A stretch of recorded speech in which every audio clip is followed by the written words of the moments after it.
जयकारा लगा। मैं कंपेरिजन कर रहा हूँ ज्योति मिर्जा और हनुमान बेनीवाल के अंदर थोड़ा सा। तो मिलने नहीं गई थी उनसे।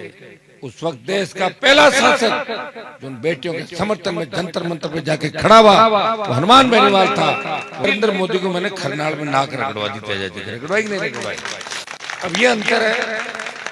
मैं तो अचंभित हूँ कि 2 दिन से बच्चे को डीजे बजा लेते हैं, खुशी मना लेते हैं, इतनी शिकायतें करते हैं। कभी तो भजनलाल मुख्यमंत्री फोन करता, ज्योति कहती भजनलाल जी हनुमान के डीजे पकड़ाओ। कि डीजे किसान तकलीफ में था, मोदी की परोसी हुई थाली को ठोकर मार के सड़क पे मेरे भाइयों के साथ आ गया। उन्होंने कहा आपकी आवश्यकता है, छोड़ो मोदी की सत्ता। जब अग्नि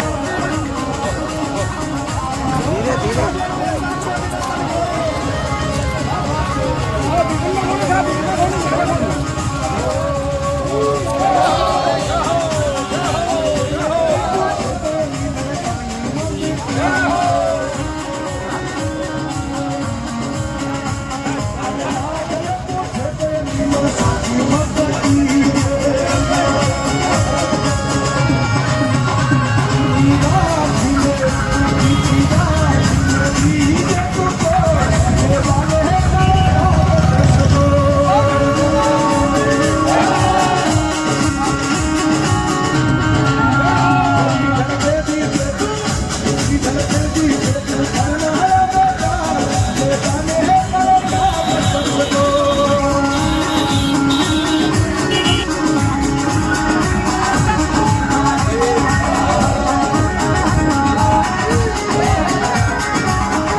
मजदूर की धड़कन हमारे बीच से हनुमान जी बेनीवाल पहुंच।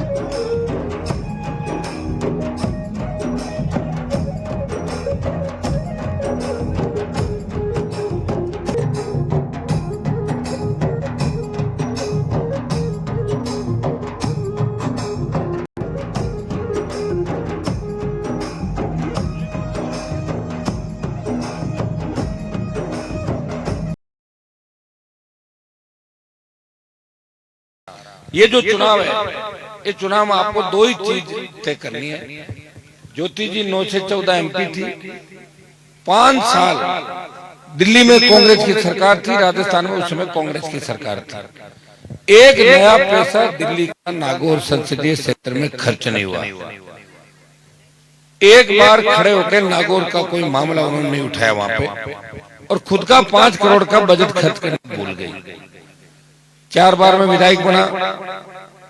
किसान कर्ज माफी से लेके जवानों के मुद्दे, अपराधियों के खिलाफ जंग, सड़कों पर लड़ाइयां, विधानसभा की लड़ाई आपने देखी, हमेशा माफियाओं के खिलाफ लड़ते रहा। और एमपी बनके जब मैं पहुंचा 19 के अंदर, जब मैं तेजा जी का जयकारा लगा। मैं कंपेरिजन कर रहा हूँ ज्योति मिर्जा और हनुमान बेनीवाल के अंदर थोड़ा सा। तो मैंने तेजा जी का जयकारा लगाया तो नरेंद्र मोदी जी ने मुझे कहा, बगल में बैठे थे, जब शपथ लेते थे उनके पास से जाना पड़ता है। उन्होंने कहा कि तेजा जी, लोग इतना नहीं जानते थे हु इज तेजा जी, तेजा जी का क्या हिस्ट्री है, क्या है। उसी नरेंद्र मोदी को मैंने खरनाल में नाक रगड़वा दी, तेजा जी रगड़वाई नहीं रगड़वाई। अब ये अंतर है मेरे में और उस भारतीय जनता पार्टी के उम्मीदवार के अंदर। ईडी सीबीआई के रडार पे थे, इसलिए पार्टी ज्वाइन कर ली। 1 लाख करोड़ का घोटाला। आज भी 10-15 रुपए अपने, यहाँ तो हालात है नरेगा में दिन भर मेहनत करो और 100-150 रुपए, 200 रुपए मेट और ग्राम सेवक चढ़ाते, उतना ही पैसा हम लोगों को मिलता है। 1 लाख करोड़ रुपया कितना होता है। इतना घोटाला कर लिया, देवर बाहर भाग गया और खुद भारतीय जनता पार्टी के अंदर चली गई। जो वीडियो आप लोग सुन रहे हो, गाली गलौज के ऑडियो सुन रहे हो, किस तरह की भाषा का प्रयोग कर रहे हैं, क्या शिक्षा इस जिले को देना चाहते हैं, क्या इन्होंने किया है राजस्थान के अंदर ऐसा जिस को लेके एक वोट की अपील करने आपके बीच आए। कोरोना काल के अंदर जब आप तकलीफ के अंदर थे, ऑक्सीजन सिलेंडर के लिए जवान दम तोड़ रहा था, अस्पताल में एडमिट नहीं कर रहे थे। एक व्यक्ति था जो जान हथेली पे रख के आपके बीच खड़ा था। उसने प्रदेश में सबसे पहले 50 लाख रुपए एमपी कोटे के देके राजस्थान में अलग जगह कि बाकी एमपी एमएलए भी पैसे देने चालू करे। वो आपके सामने खड़ा है, जो कोविड काल से लेकर तमाम परिस्थितियों में कभी आपको बीच में छोड़ के नहीं गया। छोटी सी घटना दुर्घटना हो गई, मुझे पता लगा, तुरंत पहुंचा। पूरे राजस्थान के अंदर एक अपने ही नहीं, विधायक खींवसर का हूं और प्रयास पूरे राजस्थान में किया। सांसद नागौर का था, लड़ाई देश की लड़ी। किसान तकलीफ में था, मोदी की परोसी हुई थाली को ठोकर मार के सड़क पे मेरे भाइयों के साथ आ गया। उन्होंने कहा आपकी आवश्यकता है, छोड़ो मोदी की सत्ता। जब अग्निवीर अग्निपथ योजना आई तो देश के जवानों का साथ दिया और सरकार को मजबूर किया। जोधपुर की रैली के बाद सरकार ने बात करी और 25% अग्निवीर रख के 75 वापस भेजने की जो बात थी वो आधा आधा क्या कि 50 को रखेंगे और 50 को वापस भेजेंगे। मैं विश्वास दिलाता हूँ कि दोबारा अगर आपने पार्लियामेंट में भेजा तो अग्निवीर योजना को खत्म करा के पूर्व की भांति सेना भर्ती रैली आपके लिए कराएंगे। ये मैं आपको विश्वास दिलाता हूँ। जब देश की पहलवान बेटियां तकलीफ में थी, और ये पहलवान बेटियां कहाँ की थी आपको पता है? ये हरियाणा की थी ज्यादातर।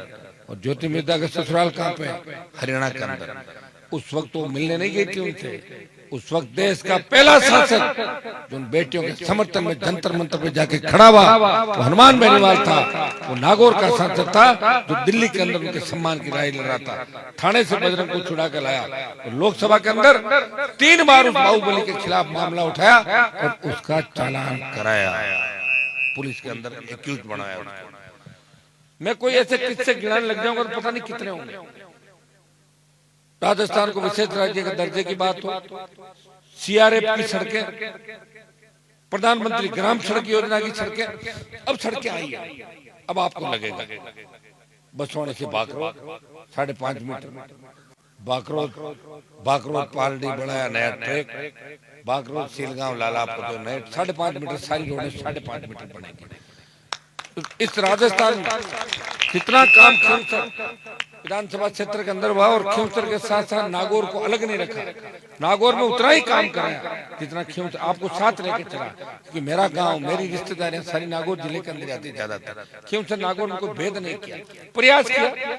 हमेशा सरकार में नहीं चली, मेरी सरकारों के खिलाफ रहा, लेकिन जब 2-4 महीने मौका मेरा पड़ा तो इतने चौके छक्के लगाए कि विकास चारों तरफ नजर आया। 4 केंद्रीय विद्यालय जिले के अंदर, मेड़ता, खींवसर, परबतसर, डीडवाना जल्दी चालू हो जाएंगे। हमारे किसान के बेटे बेटियां केंद्रीय विद्यालयों के अंदर पढ़ाई करेंगे। एमपी बनने के बाद 99% जिसकी हाजिरी थी वो लोकसभा में भी जाता था और कोई बात हो गई वो आता था ट्रेन या फ्लाइट पकड़ के आपसे मिलता था, जरूरी काम करके वापस जाता था और वहाँ हर डिबेट में भाग लेता था कि छूट नहीं जाए कहीं में कोई मामला रह नहीं जाए पीछे। प्रदेश की चाहे पेपर लीक की घटनाएं थी और जब बजरी माफिया का आतंक था राजस्थान के अंदर, भाइयों एक ही व्यक्ति लड़ाई लड़ रहा था। मैं चाहता तो मैं भी बजरी का काम कर लेता, कोई रोक रहा था कि मुझे? जैसे बाकी लोग कर ही रहे हैं, कोई घोटन में मुनीमगिरी कर रहे हैं, कोई अंबुजाई कर रहे हैं, कोई तीसरी जगह कर रहे हैं। एक व्यक्ति लड़ा और उसने प्रदेश के नौजवानों को लड़ना सिखाया अपने हक और अधिकार के लिए। मैं तो अचंभित हूँ कि 2 दिन से बच्चे को डीजे बजा लेते हैं, खुशी मना लेते हैं, इतनी शिकायतें करते हैं। कभी तो भजनलाल मुख्यमंत्री फोन करता, ज्योति कहती भजनलाल जी हनुमान के डीजे पकड़ाओ। कि डीजे बोर्ड थोड़ी डालेगा, बोर्ड तो आप लोग डालोगे, आपको तो पकड़ने से रहे। तो किस तरह, अब बताओ जाना राम क्या गलत तो नहीं कह रहा हूँ मैं? आप बताओ आपके गाँव में कितनी पुलिस की गाड़ियां आई? 8, कहीं 10। अब बताओ, सुन लो मेरी बात।